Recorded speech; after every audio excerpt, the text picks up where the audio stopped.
Pertama yang harus diaktifkan dalam diri kita adalah malaikat munkar nakir.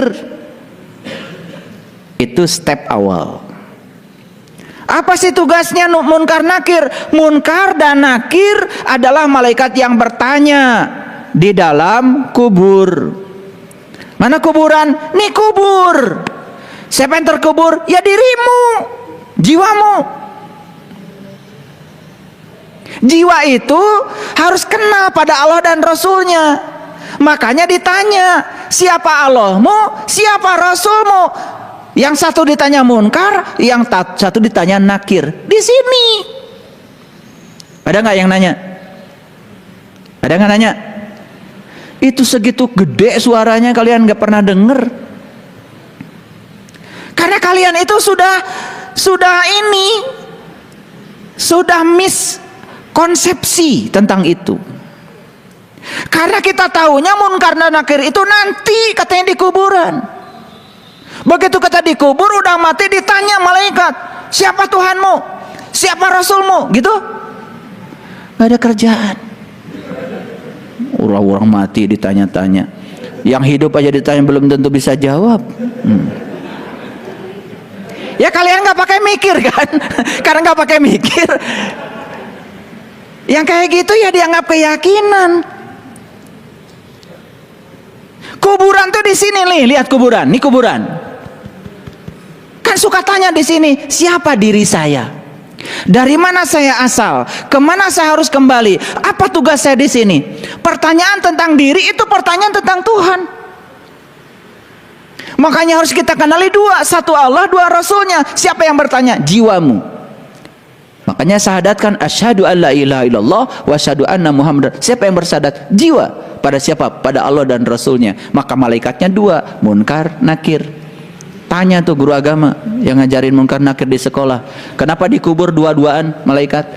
Emangnya kalau satu ketakutan gitu malaikat? Karena saya pernah tanya dulu di pesantren sama guru saya, itu malaikat nggak ada kerjaan pengen berdua-duaan di kuburan. Saya bilang, alhamdulillah saya diusir dari pesantren. Ya modelnya begitu, kalau nanya-nanya kritis sedikit pasti diusir, kalau nggak bisa menjawab pasti marah. Itu model guru di kita begitu. Kalau ditanya nggak bisa jawab pasti marah. Dengan otoritasnya usir. Main usir, pendidikan macam apa kayak gitu. Kalau di sistem pendidikan ada hukuman, itu bukan sistem pendidikan, itu penjara. Orang yang sedang kegelapan dikasih hukuman, itu sama dengan kegelapan dikasih kegelapan. Sistem pendidikan apa yang semacam itu? Apa yang diharapkan oleh kita? Anak kita nakal di sekolah, kalau nggak nakal nggak akan disekolahkan. Dipanggil ke sekolah saya, anak bapak nakal di sekolah, mun bager mau disekolahkan. Pangna dititipkan di sekolah, tuh ada anak saya nakal, tolong ajarkan sama bapak ibu. Sekolah bisanya menghukum. Kalau anaknya baik disebut baik, kalau anaknya tidak baik itu karena salah kaprah di sekolah. Harusnya murid itu adalah guru. Makanya guru itu belajar dari murid, jadikan muridnya jadi guru. Itu salah kaprah, karena dia menganggap dirinya guru, lalu semua muridnya itu dianggap bawahnya dia. Padahal semua murid itu tamu agung yang datang ke semesta untuk jadi dirinya sendiri. Ini ngerti apa enggak saya bicara? Lanjut ya. Sampai mana tadi? Kenapa berdua-duaan? Lah iya, yang harus kita tahu dua, satu Allahnya, dua Rasulnya. Makanya pertanyaan di kuburan ini dua, satu munkar, dua nakir. Keren nggak? Nah kalau sudah bisa menimbulkan pertanyaan dari munkar dan nakir di sini, karena malaikat itu di Quran dikatakan tidak ada di luar dirimu, malaikat itu ada dalam dirimu. Ada orang yang datang ke rumah saya, ya sosok agama biasa, mulai itu melihat ada foto di dinding, komentarin, nggak boleh pak ini, ada gambar di dinding, malaikat rahmat tidak masuk ke rumah bapak.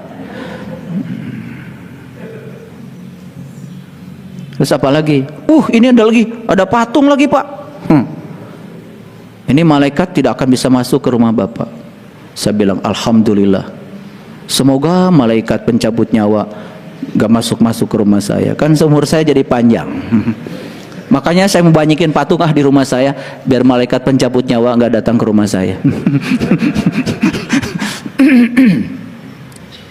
Gak pakai otak ngomong. Itulah kadang-kadang mulut kita udah terbuka sementara mata kalbu kita masih tertutup. Pengetahuan kita masih dangkal, sudah mulai menjas orang. Itu penyakit kulit namanya. Dan itu menyebar penyakit itu. Ya, sangat berbahaya. Kalau nggak tahu diam aja. Ya, baru tahu namanya aja. Ya, baru pesantren 3 bulan besok udah pakai sorban.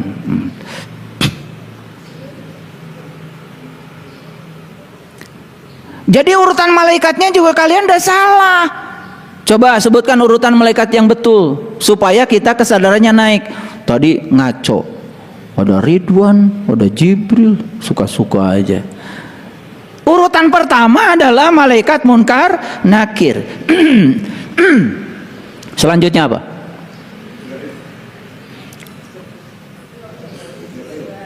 Nah, setelah munkar dan nakir, kan ada pertanyaan dalam diri saya, ingin tahu sejatinya diri saya. Leluhur kita di tanah Jawa sudah bilang, kalau kamu ingin tahu siapa sejatinya diri kamu, kamu harus kembali ke rahim ibu. Harus belajar mati sakjeroning urip. Kalau di Quran surat An-Nisa dikatakan, bunuhlah dirimu, keluar dari kampungmu. Berarti malaikat siapa? Ijrail. Pencabut apa? Pencabut nyawa.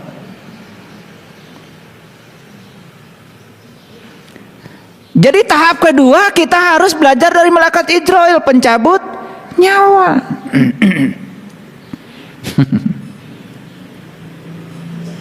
Ngerti maksud saya? Awas, bukan pencabut nyawa mati beneran. Kalau mati itu nggak usah dibicarakan lagi. Quran tidak cerita mati itu. Quran cerita mati selagi hidup. Makanya kullu nafsin zaikatul maut. Setiap yang bernyawa harus merasakan rasanya mati. Merasakan rasanya mati kudu hirup. Merasakan rasanya mati itu kalau pada saat kita masih hidup. Orang mati tidak bisa merasakan mati. Yang bisa merasakan mati itu orang hidup.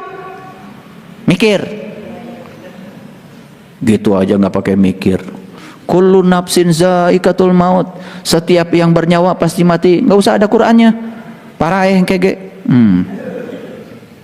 Kullu nafsin zaikatul maut itu pesan spiritualnya, setiap yang bernyawa harus merasakan rasanya mati. Merasakannya masanya mati ketika masih hidup. Maka Rasul memerintahkan mut anta qabla mut.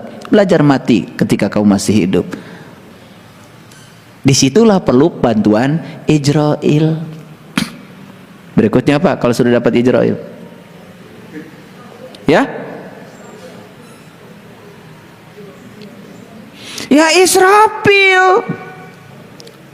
Bagian niup apa? Sangkakala.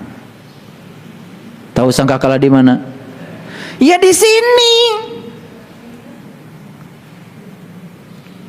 Makanya orang belajar spiritual pasti memberdayakan nafas.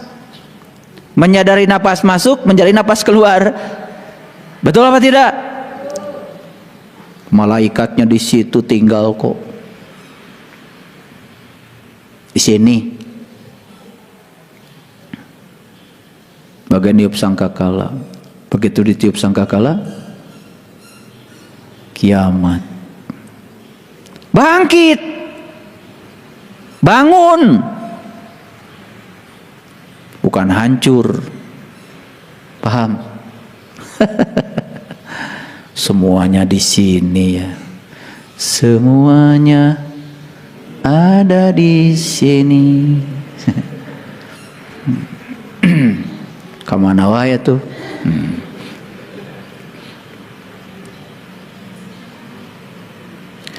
Begitu sudah bangkit, berikutnya apa? Malaikat apa? Malaikat apa? Ya pasti Jibril dong. Menyampaikan apa? Menyampaikan pengertian, menyampaikan intuisi. Makanya yang sudah tajam tahu-tahu ngerti. Pinter tanpa belajar, cerdas tanpa berlatih. Tahu-tahu ngerti. Tahu-tahu ngerti. Gitu. Paham? Nah kalau sudah ketiban Jibril, ya berikutnya pasti ketiban Mikail. Turun hujan dari langit, pembawa rezeki. Nah rezeki yang paling agung adalah hidangan dari langit. Itu yang diminta Nabi Isa. Allahumma rabbana anzil alaina ma'idatan minas samai takuluna id. Ya Allah, turunkan hidangan dari langitmu. Yang turunnya hidangan itu merupakan hidangan bagi hari raya bagi kami. Keren banget itu di Quran. Lihat saya semua. Jawab. Kalau hujan tuh yang air turunnya dari mana? Dari mana? Dari awan.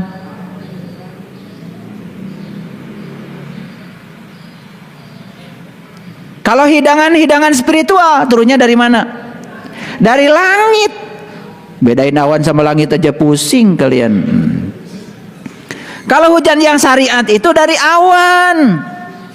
Di Quran tidak ada cerita hujan yang itu. Di Quran itu cerita barokah yang turun dari alam tinggi, yang disebut dengan hidangan dari langit. Langit mencerminkan alam-alam tinggi, alam malakut, alam jabarut. Itulah dikenalkan oleh Jibril. Jibril dekat dengan Mikail, turun hujan. Hujannya bukan hujan air, tapi hujan adalah hujan ma'ul hayat, hujan nur ala nur dari langit rohani kita. Sudah jiwa kita menjadi merdeka. Makanya terakhir tinggal berkenalan dengan Raqib. Semuanya baik, ternyata tidak ada yang buruk. Karena baik dan buruk itu adalah penilaian kita. Siapa yang sudah menemukan kebaikan di dalam, semua yang di luar baik-baik saja. Maka puncaknya jadi ridwan, ridho. Jadilah surga. Ditipu orang, ridho. Orang yang dicintai meninggal, ridho. Sakit, ridho. Sehat, ridho. Dimarahin orang, ridho. Dan orang ridho itu beda wajahnya. Yang menakutkan kayak gini. Maaf ya, maaf. Ini udah surga semua.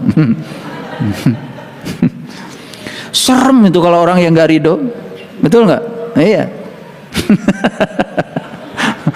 Serem itu, serem.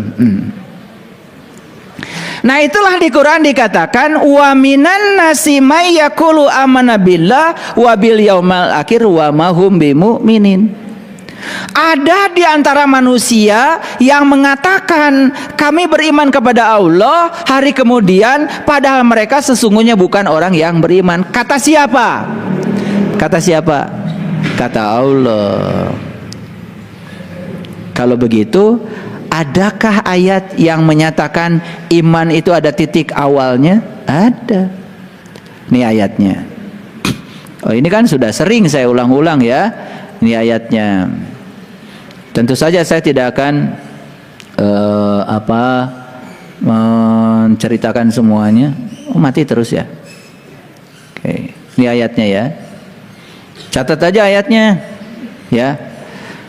Quran surat Al-A'raf ayat 143. Maka di situ dikatakan, perhatikan, Al-A'raf 143 itu cerita apa?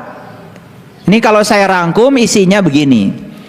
Kan Nabi Musa itu minta kepada Allah, ya Allah Tuhanku, nampakkanlah diri engkau kepadaku agar aku ingin melihatmu. Ini Musa mau tingkatan iman mana yang dia minta? Tingkatan iman yang mana? Ain. Jadi berarti beliau ini sudah melampaui ilmu yakin. Udah masuk pada ain.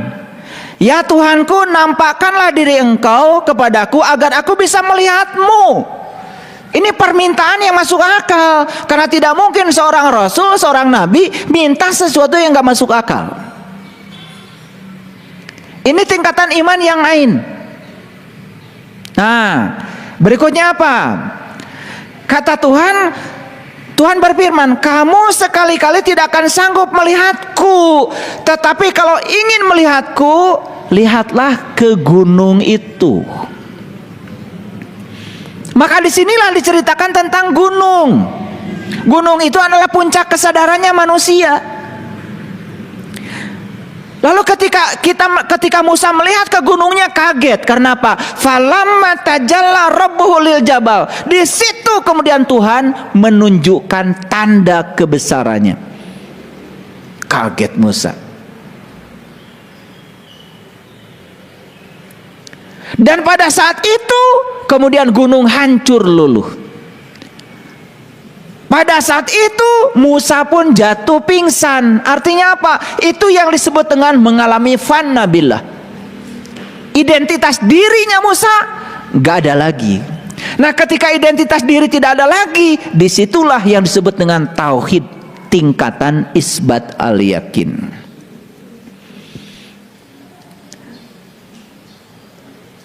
Itulah titik awal Musa beriman kepada Allah. Makanya beliau kemudian berteriak kepada Allah. Apa teriakan Musa?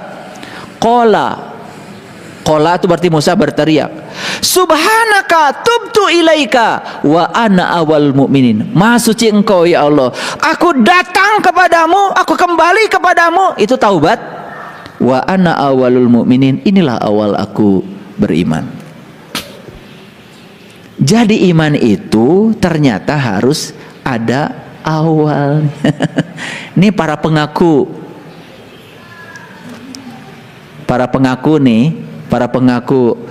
jadi orang beriman. Saya mau nanya, kapan lu mulai awalnya?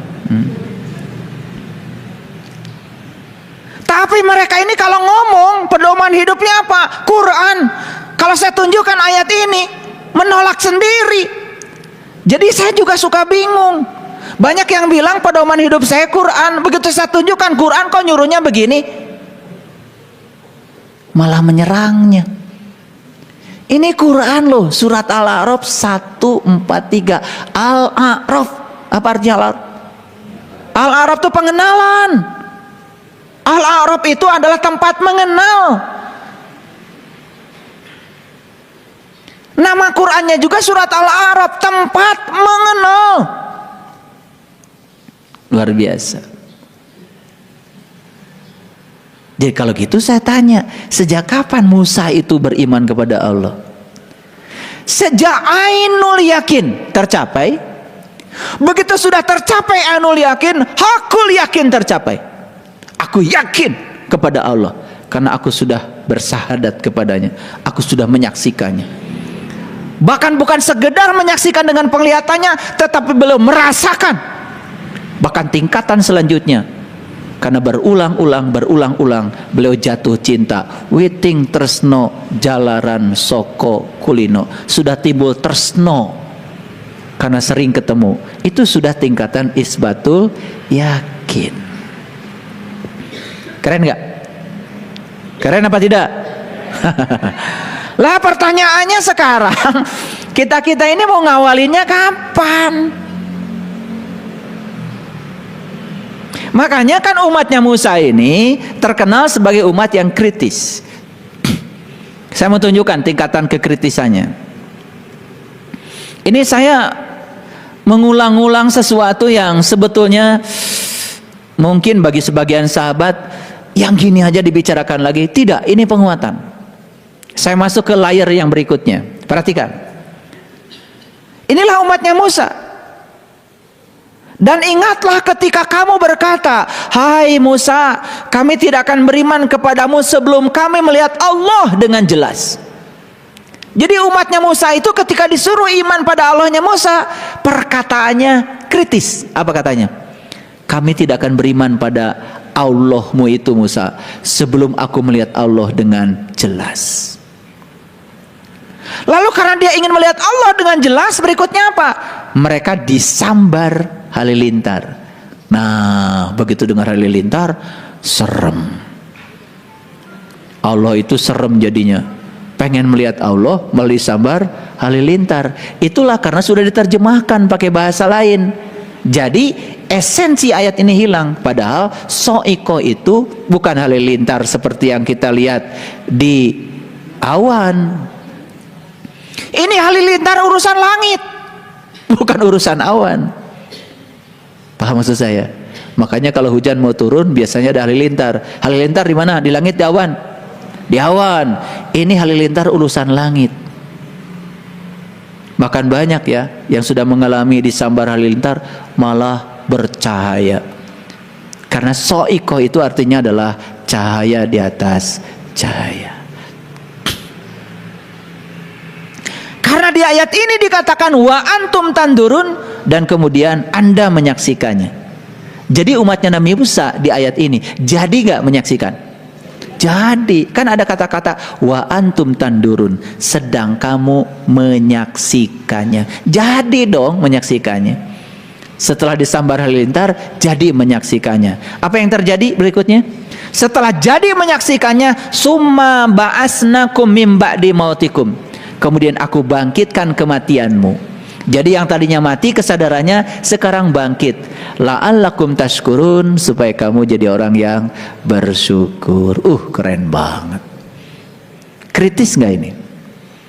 Ini kan daya kritis, ini daya kritis.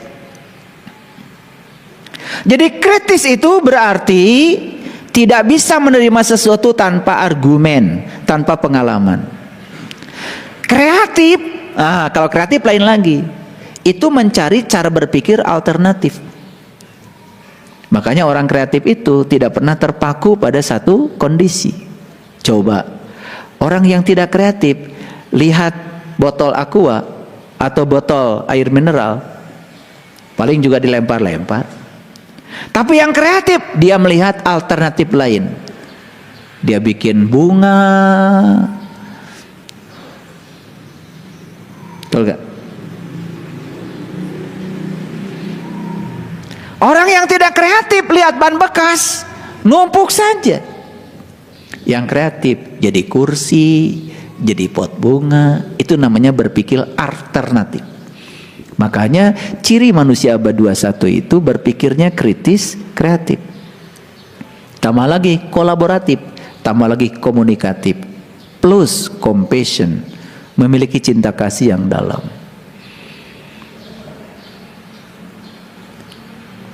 Ngerti nggak saya ngomong? Jangan-jangan nggak ngerti. Nah, sekarang saya lanjutkan dulu. Sebetulnya saya mau cerita apa sih? Saya mau cerita ini sebetulnya. Jadi banyak manusia yang mengaku beriman, padahal dia tuh bukan orang yang beriman. Nah, sekarang perhatikan saya. Yang mengawali iman itu saja belum tentu jadi orang yang beriman.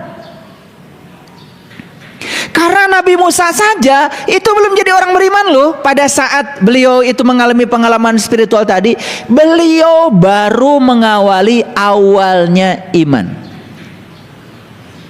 Jadi iman ada awalnya? Ada. Kalau gitu Islam ada awalnya? Ada awalnya? Ada. Nah, pertanyaan yang kedua ini, apakah kita ini orang Islam atau orang yang diajarin mengaku beragama Islam?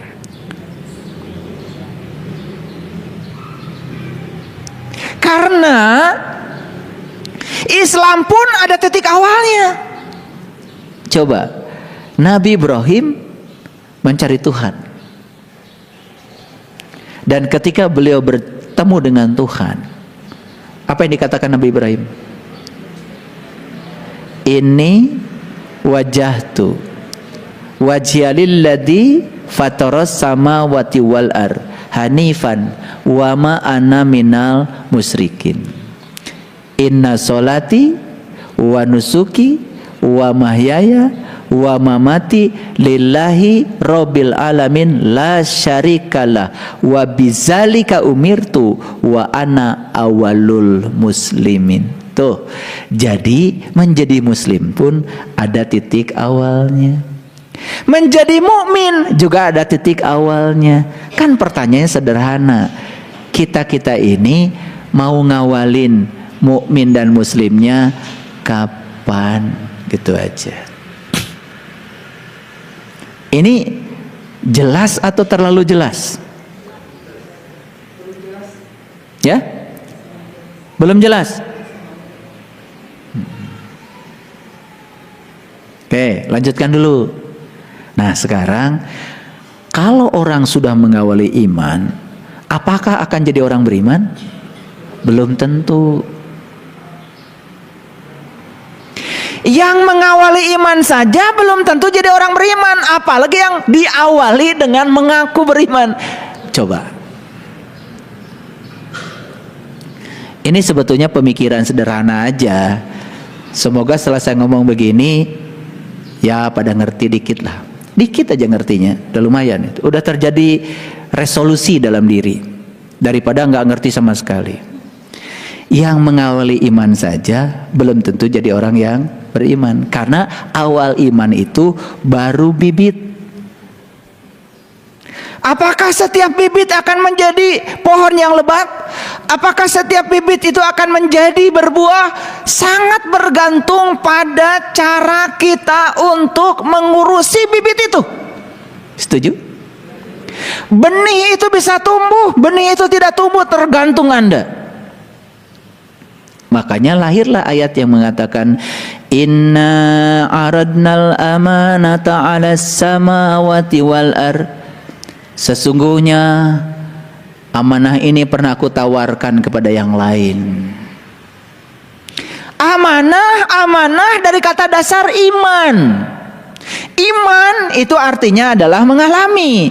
Iman artinya adalah keterbukaan. Iman adalah pembenaran oleh kolbu yang tadi saya sebutkan tadi. Tetapi di ayat itu dikatakan inna aradnal amanata 'alas samawati wal arwal jibal fa abaina ayahmilnaha wa asfaqna minha wa hamalahal insan innahu kana dzaluman jahula. Gitu. Ini amanah. Iman. Aku tawarkan iman ini kepada langit, kepada bumi, kepada gunung, dan semua enggan untuk memikulnya. Dan ada yang acung tangan dari semua yang ditawarkan. Fahamalahal insan. Siapa itu? Siapa itu? Kalian. Langsung acung tangan di hadapan Tuhan. Tuhan, aku saja. Ini manusia. Saya nanya sama kalian semua, saat acungkan tangan dan bilang, Tuhan, aku saja. Sadar nggak sekarang? Udah pada lupa. Kan sudah ditanya sama Allah, Alastu bi rabbikum? Bukankah ini Tuhanmu? Qalu bala syahidna. Ya, aku menyaksikan itu. Itu tonggak amanahmu.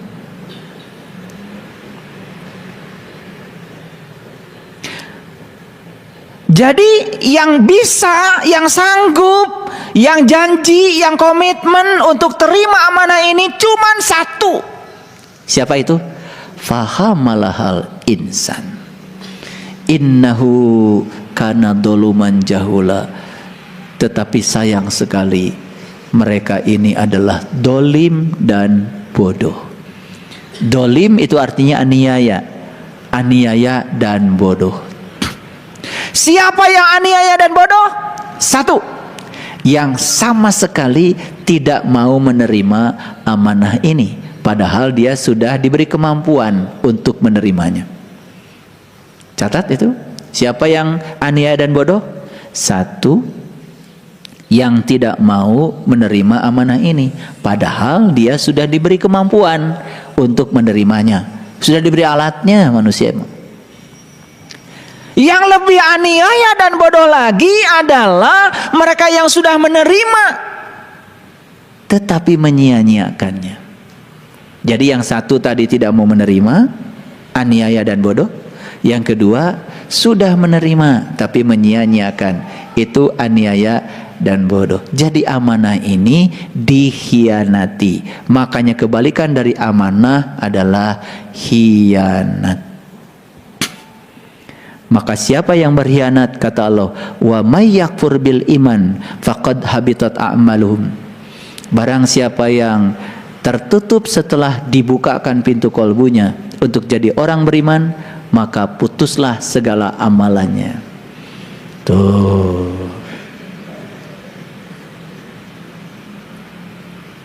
Ini ngerti apa tidak? Ya. Kalau ngerti lanjut ya. Lanjut. Nah, apa sih ciri orang yang mengaku beriman itu? Lalu bedanya apa dengan orang yang benar-benar mengawali iman? Bedanya apa? Bedanya sangat berbanding terbalik.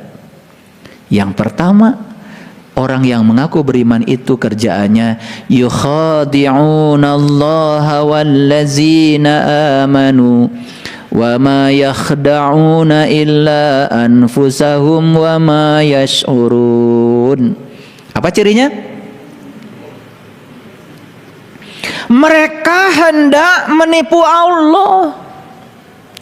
Ciri orang yang mengaku beriman itu salah satu yang paling luar biasa adalah mereka ini suka menipu Allah.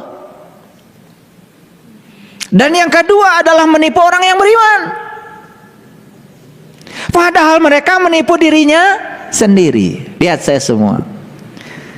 Jadi ketika seseorang itu masih suka menipu dirinya sendiri, itu sebetulnya tanda bahwa dia itu sebetulnya bukan orang yang beriman. Perlu saya kasih contoh? Yes. Menipu itu berarti apa? Membohongi.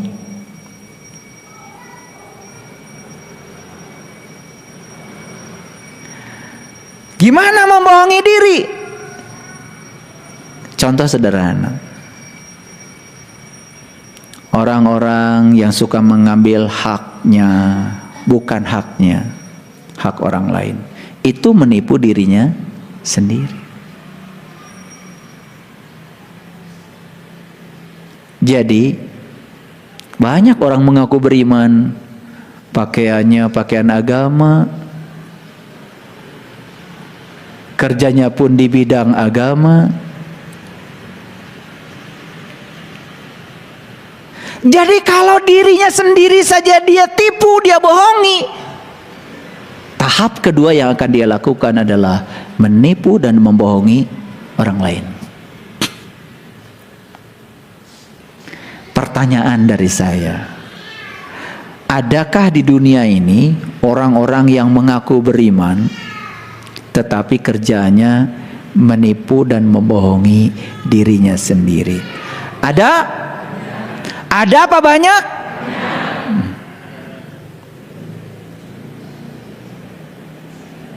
Jadi kalau orang yang mengaku beriman ini cirinya adalah suka membohongi dirinya sendiri, berarti orang yang beriman gak mungkin Membohongi diri sendiri. Kelihatan bedanya? Beda dikit atau beda banyak? Beda dikit atau beda banyak? Beda banyak toh? Oke. Pertanyaannya sekarang, kita aja dulu yang ada di sini. Apakah kita masih suka membohongi diri sendiri? Masih apa sering? Apakah kita ini layak disebut orang beriman? Kalau dibahas gini baru pada sadar. Kalau nggak dibahas gini, apalagi kalau sudah dandanannya kayak gini, syar'i, gagah. Betul? Iya. Dan kita mengira agama itu pakaian. Kita mengira agama itu identitasnya ada di pakaian. Agama itu identitasnya melekat sebagai akhlak. Maaf ya, kalau saya tidak akan tertipu oleh pakaian. Saya ngelihat pribadinya. Karena kalau dia orang beriman, salah satu cirinya tidak mungkin dia menipu dirinya sendiri. Karena kalau dia masih menipu dirinya sendiri, kan sebetulnya dia menipu Allah yang ada dalam dirinya. Kalau Allah saja ditipu, apalagi yang lain selain Allah. Allah yang ngasih segalanya sama dia mah ditipu. Dasar tukang tipu.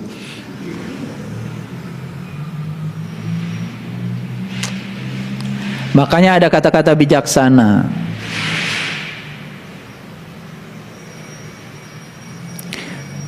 Jangan percaya sama orang yang menyatakan cinta padamu.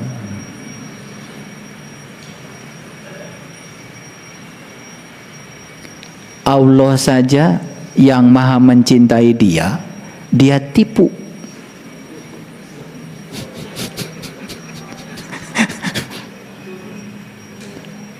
Allah saja yang maha mencintai dia, sama dia mah ditipu.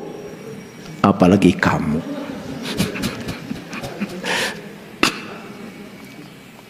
Makanya suami yang paling baik adalah seorang pria.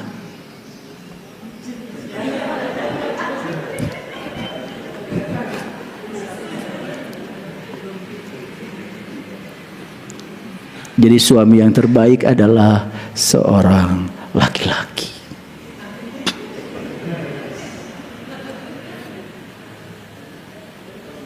Ya. Buku yang terbaik adalah buku yang jadi ditulis. Rumah terbaik adalah rumah yang jadi dibangun. Makanya kalau saya bilang sama mahasiswa, skripsi yang terbaik adalah skripsi yang jadi ditulis. Makanya mahasiswa ngomong itu gagasannya banyak, tapi nggak ada tulisannya. Udah, kamu keluar aja.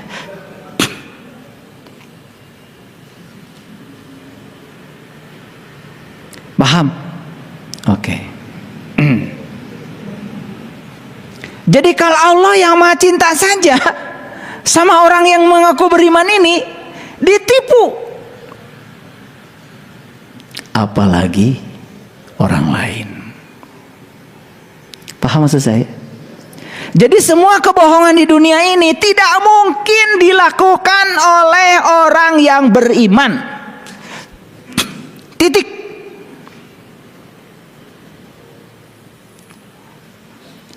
Dia pimpinan itu, pimpinan ini, bajunya juga syar'i. Kalau masih nipu, bagi saya tidak beriman. Tapi kan dia ngaku, ya boleh, ngaku siapapun boleh kok. Gak masalah. Yang pertama, jadi orang beriman tidak mungkin menipu dirinya sendiri, tidak mungkin berbohong pada dirinya sendiri. Camkan itu. Saya bicara tidak yang mewah-mewah, yang gini aja, yang sederhana.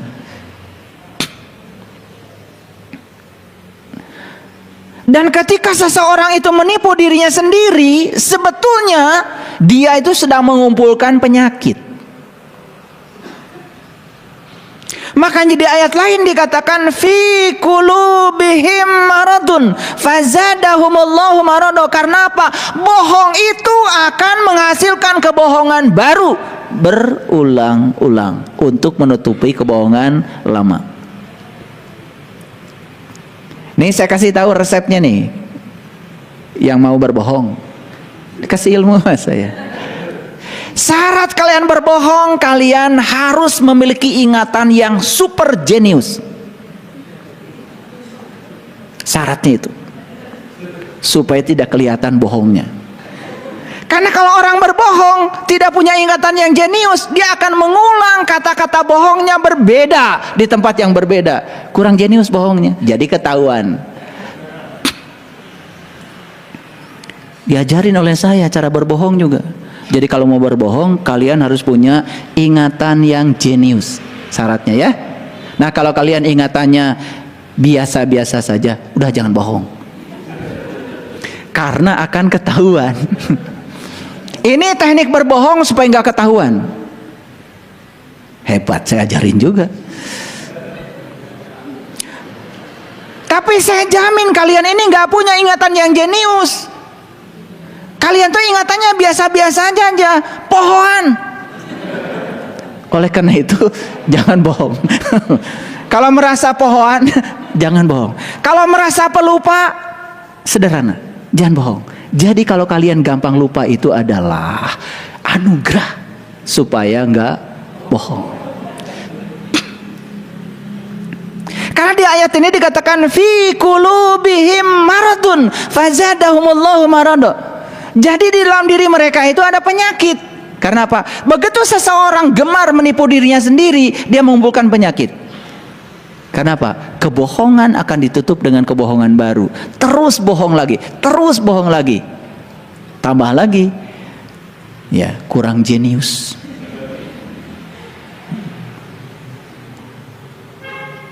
Coba perhatikan, kalau orang bohong tidak cerita apa adanya, ngarang apa lagi, pasti dia cerita di saat yang berbeda pada orang yang berbeda, itu nggak sama. Atau pada orang yang sama di waktu yang berbeda, beda. Makanya kalian sekarang saya kasih tahu, sadari kalau kalian ini kurang begitu cerdas, jangan bohong. Jadi kalau ditanya, kenapa ibu nggak mau bohong? Karena saya tidak cerdas. Itu aja. Ya, gitu. Bukan karena takut neraka, karena tidak cerdas maka saya nggak bohong. Makanya orang yang terus menerus ya mengumpulkan penyakit pada dirinya, walahum azabun alim bima kanu yaksibun. Dia akan menerima akibat dari kebohongannya itu sendiri. Kebohongan yang paling dasar yang dia lakukan adalah dia mengaku orang beriman. Jadi saya kasih tahu, mengaku orang beriman itu adalah kebohongan besar. Karena begitu dia mengaku orang beriman, dia akan kumpulkan atribut-atribut pada dirinya yang mengokohkan kalau dia adalah orang yang mengaku beriman. Pakai baju seperti orang beriman, ngomong seperti orang yang beriman, dan dia mengajarkan orang-orang lain yang sama-sama tidak beriman. Karena yang beriman gak mau diajarin dia. Ngerti maksud saya? Coba orang yang gak pernah minum kopi tiba-tiba seminar di depan orang yang pernah minum kopi.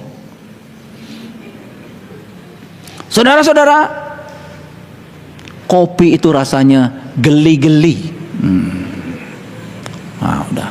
Kalau sudah kopi rasanya geli-geli, ternyata dia baru baca buku tentang kopi. Kebetulan di buku itu ada artikel yang judulnya Rasa Kopi Adalah Geli. Gitu. Dia baru saja baca kitab tentang rasa kopi geli, kemudian dia buka seminar dan menyampaikan kepada orang lain kalau kopi rasanya geli. Tentu saja orang yang pernah minum kopi tambah geli dengar dia ngomong kopi rasanya geli. Betul nggak? Iya. Jadi pernah ada ceritakan dari saya, masih ingat ya? Cerita tentang katak. Masih ingat ya? Katak tinggal di sumur itu, TK-nya di sumur itu, SD di sumur itu, SMP di sumur itu, SMA, S1, S2, S3, bahkan jadi guru besar di sumur itu. Tentu saja perpustakaan yang dia baca sekedarnya yang ada di sumur itu. Tetapi katak ini dengan percaya diri bikin seminar besar dan mengundang semua orang dari seluruh dunia. Dan salah satu pidatonya si katak ini adalah bahwa dunia adalah sumur. Itu artikelnya. Dunia adalah sumur. Ya dia kan tinggal di sumur. Tapi dia bikin kesimpulan dunia adalah sumur. Itu judul artikel. Ternyata Yang datang ke situ tuh ada burung elang, peserta seminarnya, dan para katak.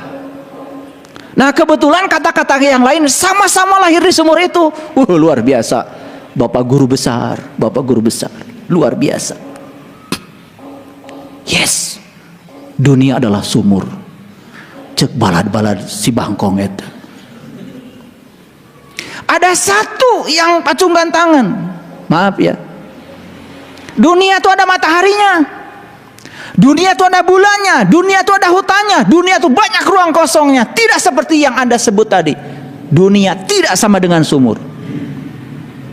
Oh, terjadilah perdebatan sengit antara guru besar katak di sekolah katak di sumur itu dengan burung elang. Karena burung elang tidak mau menghabiskan banyak waktu melayani orang seperti kamu, tak. Ini sudah ada kebijaksanaan sedikit nih burung elangnya. Jadi sudah tidak mau melayani perdebatan yang tidak penting dengan orang yang tidak penting. Akhirnya apa? Akhirnya, kalau kamu berkenan naik di pundak saya, nanti kalau sudah selesai seminar, ini tamu-tamu masih banyak yang mau salaman sama saya. Dasar katak tolol. Sudah jelas dia nggak tahu apa-apa, masih nunggu orang mengucapkan salam. Ini belum tepuk tangan. Jadi dia masih nunggu peserta seminar tepuk tangan, ngasih aplaus kalau dia sudah bikin kesimpulan yang benar seakan-akan. Nah ini, aku beriman kayak gini modelnya. Selesai seminar, udah kasih aplaus, burung elang masih sabar. Dan kemudian si katak itu disuruh naik di pundaknya. Begitu naik di pundaknya, keluar. Tepat di bibir sumur, si katak itu mengatakan, oh ternyata dunia banyak kosongnya ya, terang lagi. Di situ dia mengalami pencerahan.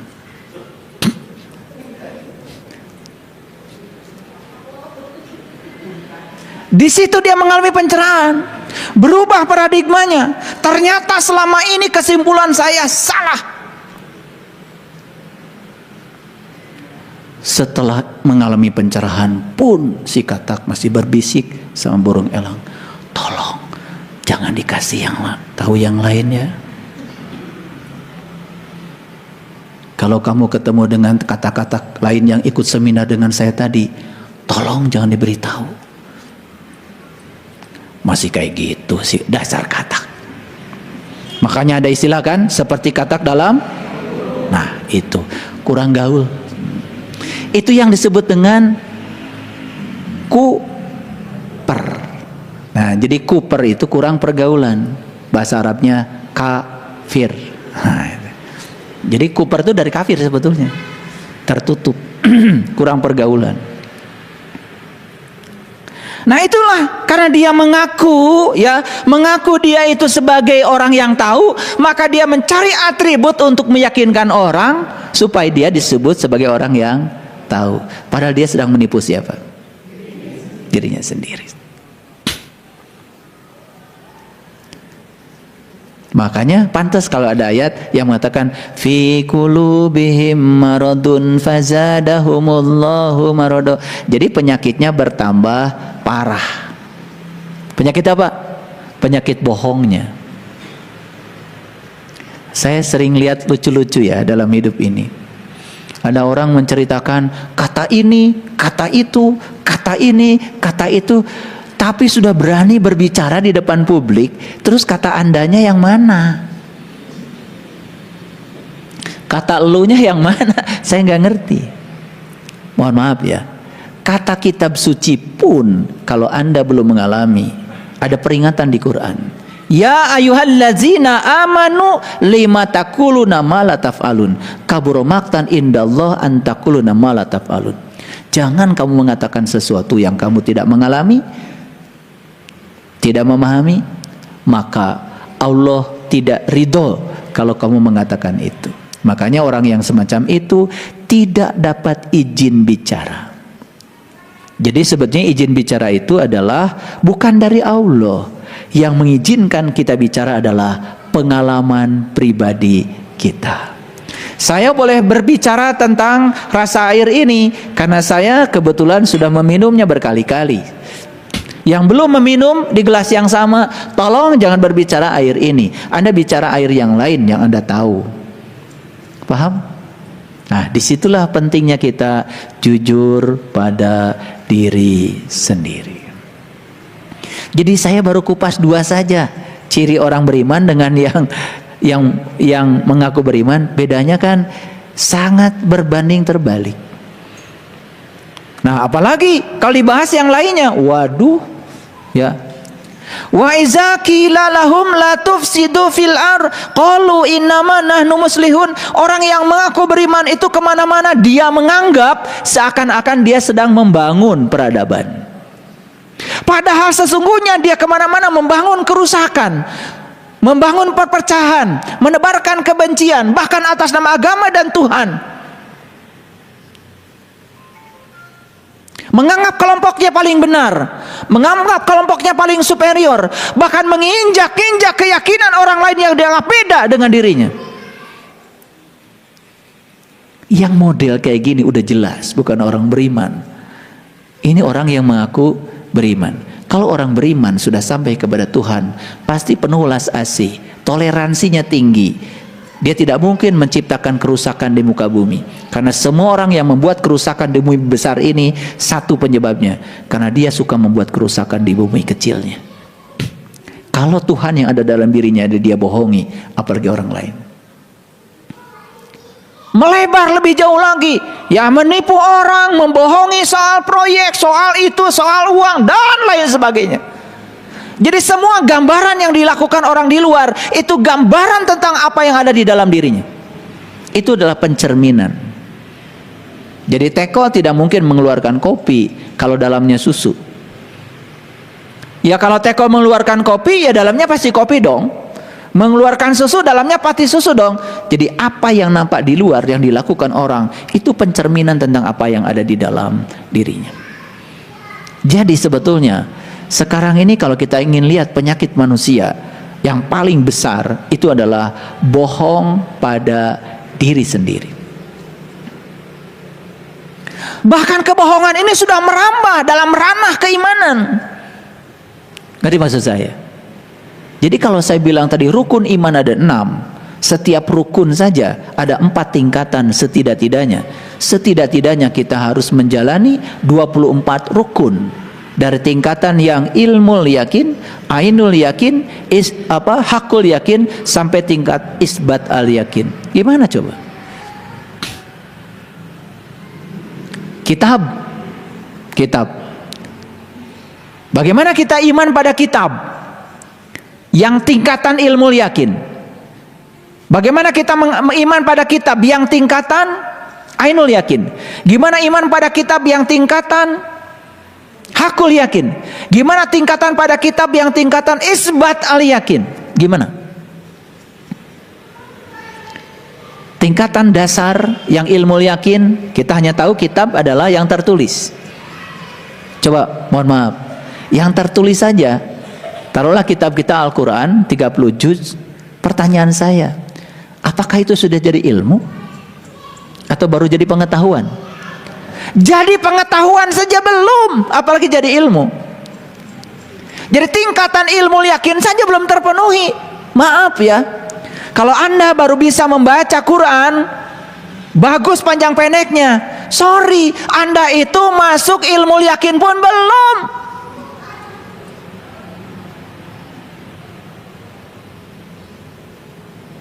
Karena ilmu yakin itu berarti sudah ada transisi dari knowledge menjadi pengalaman. Itu baru ilmu. Itu baru tingkatan ilmu yakin kitab.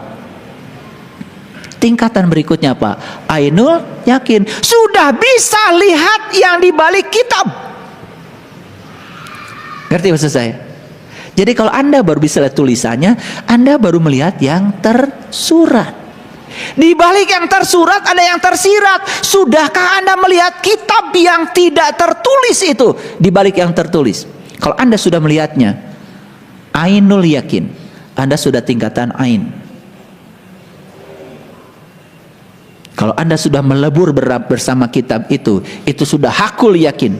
Dan kalau meleburnya berulang-ulang, Anda sudah sampai pada tingkatan isbat al-yakin. Makanya siapa yang melanggar hari isbat, maka dia akan jadi kera yang hina.